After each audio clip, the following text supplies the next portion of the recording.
It would help if I turned the mic on. Okay. So we'll start over. We'll welcome those that are here and welcome those that are online to our May work session. Clerk, would you kindly call the roll?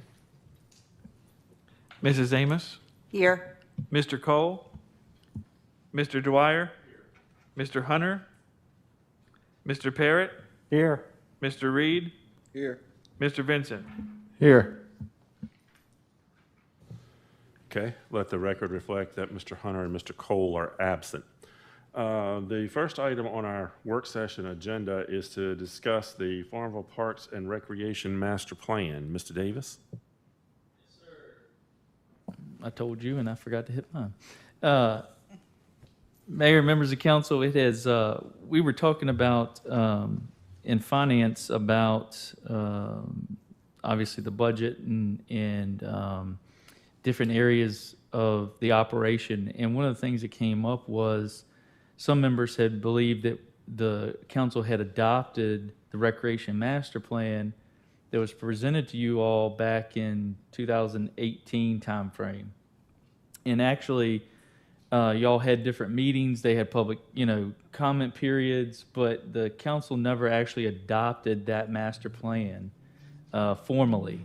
And so before I put it on the agenda for the May meeting, regular meeting, I wanted to make sure that you all had time to review it again over the few years, and also to make sure that that is the direction that council wants to go, is to adopt that plan.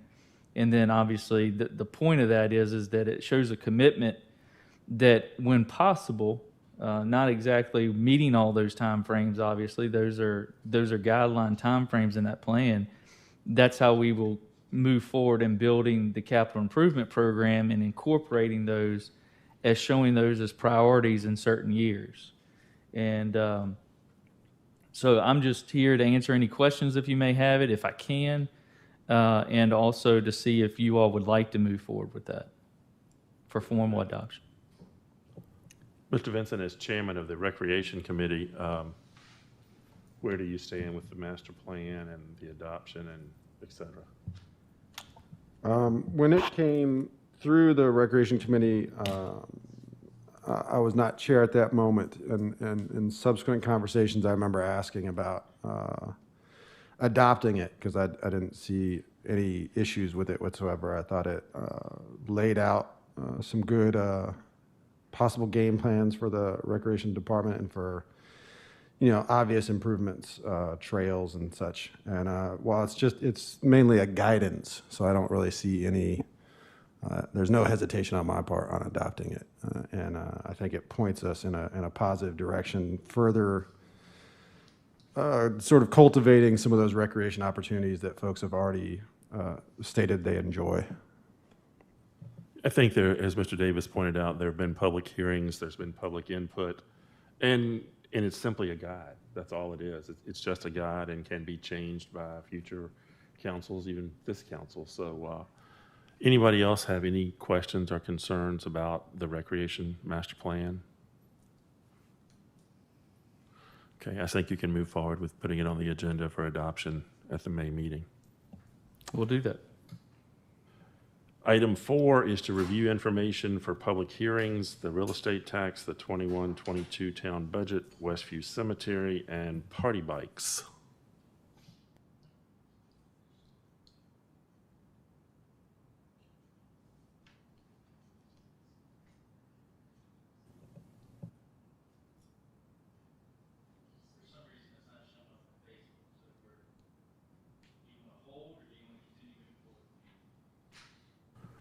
Is it recording?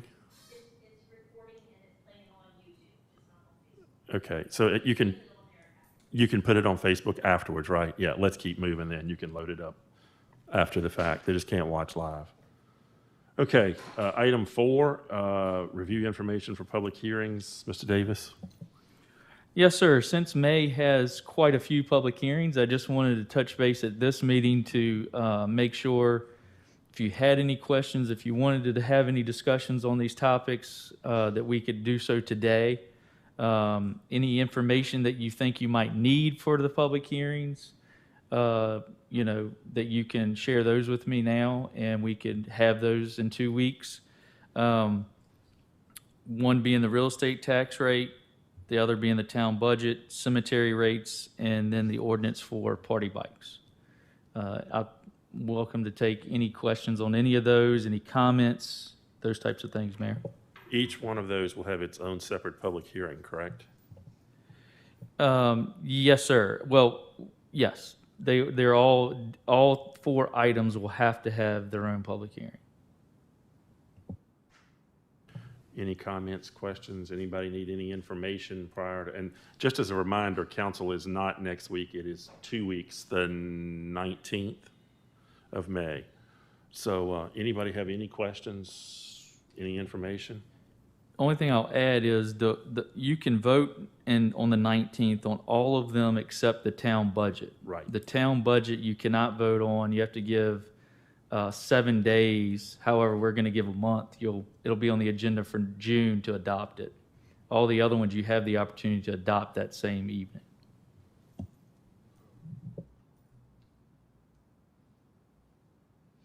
I have a question concerning the party bikes. That's going to be a private organization, a private firm running the party bikes. Yes, sir.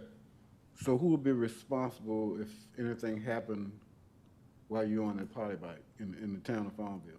The company will have all liability.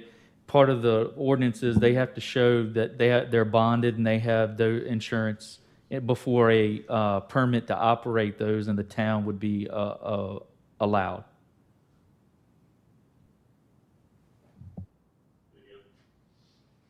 Any other questions?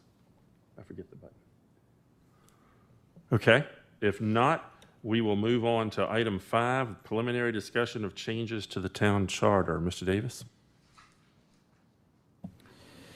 As we're moving forward, I'll be coming to you all throughout this process in reviewing the charter and getting feedback along the way.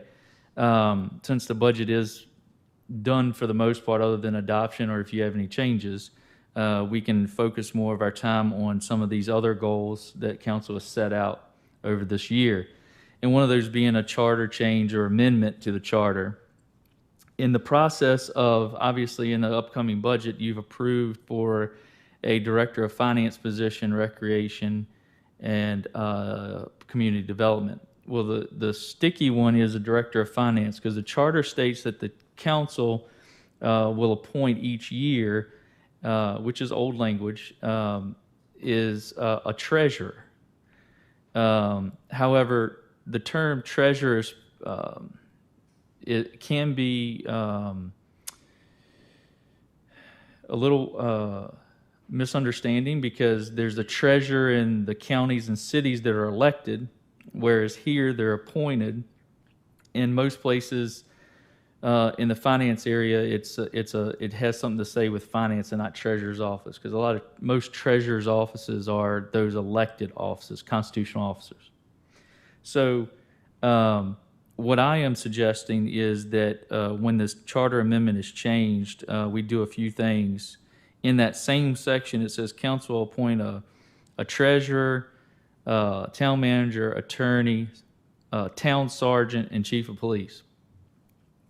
Obviously, the term town sergeant no longer exists. It's really old. And I would suggest that the only people that be appointed by council are the town manager, the town attorney, and I would add the clerk of council as to meet the state code. I would suggest that the director of finance be used as the term instead of treasurer, and be under the purview of the manager as the chief of police position. However, council can adopt a policy to have obviously some say in who those individuals are through adopting a policy saying that the personnel committee would be involved in the interview process, but at the end of the day that the manager hires, terminates, and oversees the daily operation of those departments. And the reason I say that is, I'm sorry, Mayor, is there are towns that still have that situation where the police chief and there is still treasurers. However, I will say this is the expectation of the manager to have day-to-day oversight, yet that person is still ultimately responsible to an elected body, can cause some, not here, it hasn't for me in Chief Ellington, so I don't want anybody to take this the wrong way. But it can have the ability for those individuals not to share information, or that the manager's not aware and they go and have conversations and the decisions are made with council members and that person's not directly involved. And it does have the ability that it becomes a political type position, and those positions should not be in politics, in my opinion. There was a healthy discussion at the Finance Committee about this, and in absence of the Finance Committee chair and the senior member of the Finance Committee, Brian, if you'll help me, there was a good discussion about this and how it should work. And I think there was consensus, there was unanimity, if you will. I think everybody there agreed that Director of Finance is the appropriate title, Chief of Police, and they both should report directly to the town manager. But there was also absolute consensus that all the director positions should be run through the Personnel Committee. You know, that the town manager should not carte blanche hire who he or she wishes, that the Personnel Committee should have an opportunity to interview and, again, put in their 2 cents worth as to who the right people are for the town. And I think that is a good check and balance. Again, the town manager can hire on his own, but I think, as was said that day, it would not be wise for the town manager to go against what the Personnel Committee suggests or recommend, because that position does report directly to council, and they can make a change in that position. Is that a summation, Brian, pretty much of the discussion at Finance Committee? Yes, Mayor. I believe all those things were a go, with the stipulation that the Personnel Committee continue to be actively involved in interview process and as an advisory role on some of that hiring, because I think one of the main points in this was no reflection on current administration even remotely, but the idea was that you could have somebody you hire and all of a sudden they just clean sweep, knock a bunch of people out and bring in a bunch of new people, and you have no control over sort of mitigating that sort of sea change that would not necessarily be healthy. So that was the sole sort of reasoning behind that thought. And nothing will change. I mean, this has to go through the General Assembly, and the proposed changes, should they all survive, would be July 1 of 2022, correct? Yeah, nothing would change until after the charter is actually changed. I mean, they could effectively do the charter earlier than that. I mean, it's all in how the bill is written for a change earlier than July 1st. The only thing I would like to ask council in this situation is, we are actively going to begin searching for a director of finance. If you will informally relax the treasurer title, knowing that that is coming, and we can do this process for the director of finance position, that would be most helpful. I don't think anybody has any objections to that, do you? In fact, I already see you're advertising for a director of finance. I saw it this morning. So, and I assume that you will talk to the Personnel Committee, at least when you have finalist candidates, that the Personnel Committee will get an opportunity to interview the finalist. And collectively, you'll come to a decision that I'm sure will be for everyone's best interest, in everyone's best interest. Any other questions? The goal is, I mean, to narrow that pool down, and then interview, traditionally 5 to 6 people at the most, with the Personnel Committee and myself, and then go from that standpoint. And like I said, we wouldn't put in the charter about the personnel committee. It was brought up at that same meeting, and I think it is best because later on, a different council might have a different purview. And so this would be council policies of that being the case of the personnel committee, so that you don't have to go back later for another charter change.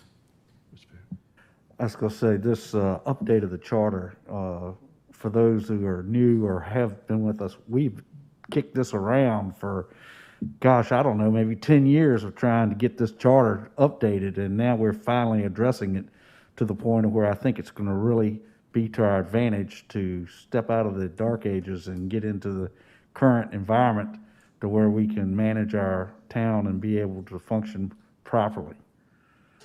And this is just the first phase. There are other things in the charter that will need to come back and have council's opinion on. You know, that this is just the start.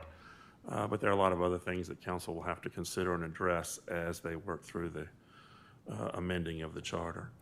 Mayor, the reason I wanted, and I want to bring it in stages like this, is because I don't want to attempt to rewrite different sections and then you looking at all of it at one time. I'd rather get your feedback so that we write it in the way that we need to in the beginning instead of making all these changes at the end when we need to get it to Richmond. Any other questions? Okay, if not, we'll move to item 6, which is comments by the town manager and staff.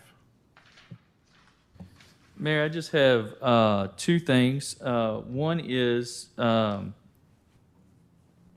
we are going to be short in recreation sooner than I thought because our recreation technician, Nadie Perez, is moving out of the area, and so she has submitted her resignation for May the 21st. So until we fill that and the director's position, there's really not any recreation staff. However, we've been looking at summer camps, and we have the opportunity to this year do something that we've talked about in the past, and that is collaborate with other people. The Y runs a summer camp at the same time that we do. And they're limited to how many people they can have because of their facility.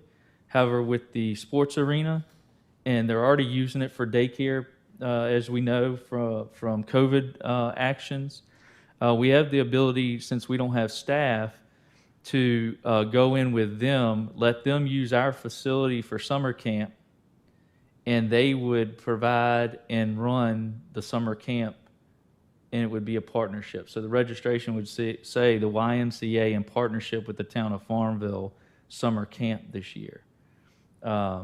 So I think it's a great idea. I'm looking to move forward with it unless I hear any different today from you all. But we've had phone calls about parents wanting to know about summer camp for their kids. Are we doing it? It will look a little different because there won't be able to go to different places like we used to and those types of things. The Y has a pool, so they can transport them back and forth for the pool activity. So I think this is a great first step, even though the reasons for it is not the best. However, it is a good opportunity for us to test those waters and be a partner and look at how we can collaborate in recreation. Any comments, concerns? Anything else, Mr. Davis? Rental facilities. I need a little guidance. We're having phone calls. People are wanting to have some facility rentals and those types of things. And as we progress, it seems that the restrictions are getting lessened. And so I just want to ask council if there's a time frame you're expecting to allow me to begin rentals of facilities. Obviously, we know we have to deep clean them after each facility, and we can not do them back to back. If there's one on Friday, we might not do one on Saturday. But we can put in those protocols. We just need to know when is the town ready to open that part of our business. And on May 15th, the restrictions ease up to 100 inside and 250 outside. Is that accurate? So it seems like potentially a good opportunity there to fire it back up. So what kind of activities are scheduled that want to be held out there? We don't have any schedule. We just have people interested in wanting to have different events and gatherings, and we're having to tell them that we're not able to take any at this time because we haven't lifted any of our restrictions for rentals. I mean, one in particular is even an outdoor event. I was contacted by the group that likes to use for the movie night at Crute Stage. Now, granted, it's on them to make sure they don't have more than 250 people out there and those types of things. But I can't tell them that they can have movie night on Friday nights those 4 times each month, those 4 months until, and they need to start planning is the key. I think you can go ahead and put some protocols in place and open back up the 15th or shortly thereafter, whenever you have your protocols in place. Anybody have an issue with that? I mean, from a staff perspective, I think we would probably look at more like June 1st, set like so that we can get everything in place. Yeah. Yeah. And what you can do in that case is bring your protocols to council at the council meeting so that we can all see what's going on and what's required. Would there be any additional costs as far as the deep cleanings and stuff are concerned? No, if you remember, we, through the CARES funding, the original amount at the county, we have machines that spray a fog that is supposed to kill anything. Yeah, I forgot. Thank you. Anything else, Mr. Davis? Yes, sir. Okay. I have a question. Now, the arena is set up different now, correct? Like when they used to have dances and, different things at the arena? Is the arena set up different floors or? No, I mean, there's new floors and everything. Everything's the same. I mean, during the day it's set up different because tables are out for the daycare center run by the Y. But the only thing that changed there was upgrade to bathroom facilities and the floors. The floor was the key part. We did have to add a bathroom that had handicap accessibility for males, but the floor is the only thing that's changed. That was CARES money because of, in order to use it for a daycare, we had to meet the criteria of not having any asbestos type flooring and those types of things. A related issue. So I read in the Herald that the Heart of Virginia Festival is going to be in September. Is that correct? It is planned for September. And I think that sounds great. But it just seems like a quantum leap going from where we are today to 10, 15,000 people being here. There's no are there restrictions in place? Does anybody know for May to how are we going to accommodate that? I guess is what I'm saying. As far as the crowds, is it? Well, if they didn't advertise it to say their plan is to have it, they can always cancel it like we did last year and this year in May. The problem is if they didn't try to think that the restrictions would be lessened by then, you really can't plan for an event like that unless you do it a certain amount of time out. Did I hear the governor say by the 1st of July he hopes to have all restrictions lifted? I believe, yeah, that the hope there is that all those restrictions are eased by that point. And yeah, to the mayor's point, I believe the governor is projecting currently that would be the case. But Sounds good. Anything else, Mr. Davis? I have a couple things I want to bring to council. Mr. Parrott will appreciate this because it's going to wind up in his committee. There's been a lot of concern about traffic on North Street. And I've actually been through there at night several times, and it's very congested with traffic going both ways and people trying to cross the street. And some of the business owners through there are concerned about the traffic patterns and what's happening on North Street. So would the infrastructure committee just take a look at North Street and perhaps talk to the business owners, maybe the chief, and see if You can come back with any recommendations of anything that can be done on North Street. And if we add the party bike to it, and I'm very much in favor of the party bike, but if you add that to it, that's another dimension on a very narrow street at dark that has the potential for things not to turn out well. Has anybody else experienced or heard from people about the North Street situation, Mr. Reed? Yes, I have, you know. I as well. What I'm hearing is we need to make it one way, so. I've heard that as well, and that's why I think we just put it in the infrastructure committee and let them take a look at it, because it is dangerous. Like I said, I've been through there myself, and you know, somebody has to yield, and if nobody's willing to yield or nobody realizes they have to yield, you have a problem. I can give you a little bit of history, Mayor. When not too long before actually it actually officially opened, the press club, the owners of that did an internal request of asking could it be looked at as one way, and it was turned down at that time.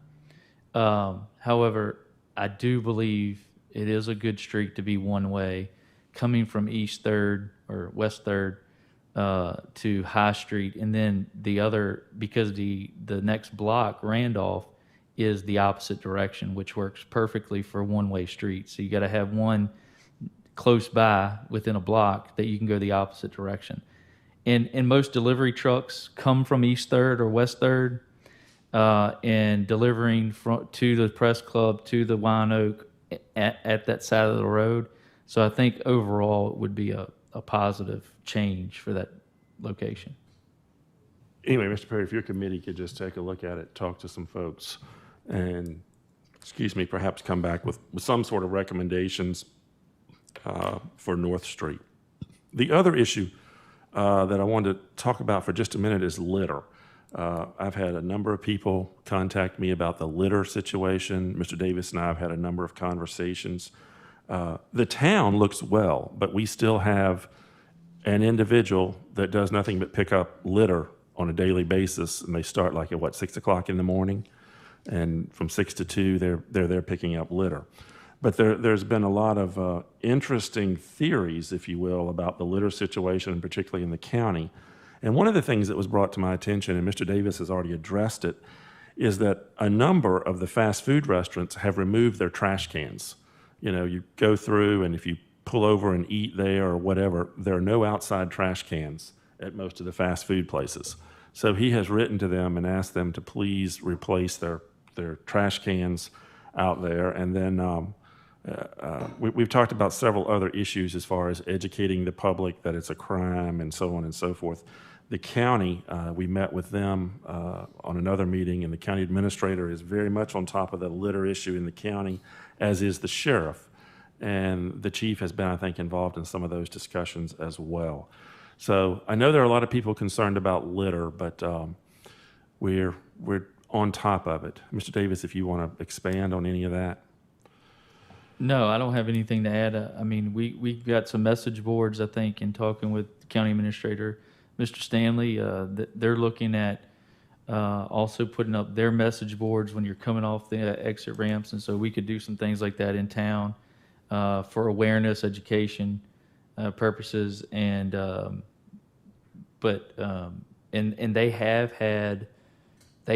they've gotten paid for a crew to go out and clean up litter.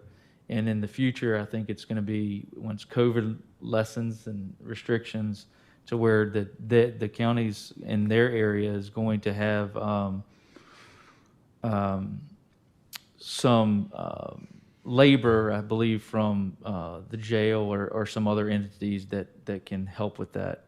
But yeah, I mean, for inside town, as I've always said, when I first came here, even applying for the job, not many places don't have a cup, at least in the curb and gutter, and we can usually say that for almost every single day. And it does have to do with we have set aside, and the town is promoted to look clean and have someone that dedicates most of their day to cleaning the town. It'd be a good opportunity with the bill that our esteemed delegate, James Edmonds, carried to do a public information campaign that the fine now is a little heftier and the community service is now a little heftier too for those littering offenses. I have a question. Why don't the fast food places have their trash cans out? I've never. Because after, when COVID hit and they become drive-throughs only, I assume they have limited staff and don't want to deal with having to empty trash cans and stuff. But particularly since COVID, I think so many people are just going through drive-throughs, you know, picking up their food, and on the way home they're eating it and they're chunking the trash out the window. And so, but even if you, and I've done this, even if you pull over to the side and sit there in your car and eat the food, you have to take your trash with you. You can't, there's no way to get out and put the trash in a trash can. It has to go with you. And so I think putting those trash receptacles back out at the fast food places would be very helpful. One more issue that I just want to bring to council's attention. Have had some discussion with the chief, and what I'm going to ask him to do is to make a presentation to council at the next meeting. You all are all aware of the body cam situation, what's going on with body cams, the nationally, as well as what happened in Windsor and other places. And just this morning, Virginia Beach is changing its body cam policy. And so what I am seeing and hearing is that elected folks are being held more accountable and being asked, you know, what is your police department's policy? What do you do? They've interviewed more elected people in smaller towns about their policing operation. So if the chief will, and I know that he probably is in the process of reviewing that policy right now, but in a couple weeks when we meet again, if you could talk to council about what our policies are, policing policies are as far as body cams and when they're activated and how they're stored. I've had people ask me, apparently there's an issue with storage and how long body cam information is stored. And so if you could just kind of brief council on what the Farmville policy is in that arena of policing. Anybody else have anything? Anybody? Mr. Davis, you good? I will entertain a motion that we adjourn. Motion to adjourn. Second. Motion and second. All in favor? Aye. Any opposed? Ayes have it. Meeting is adjourned.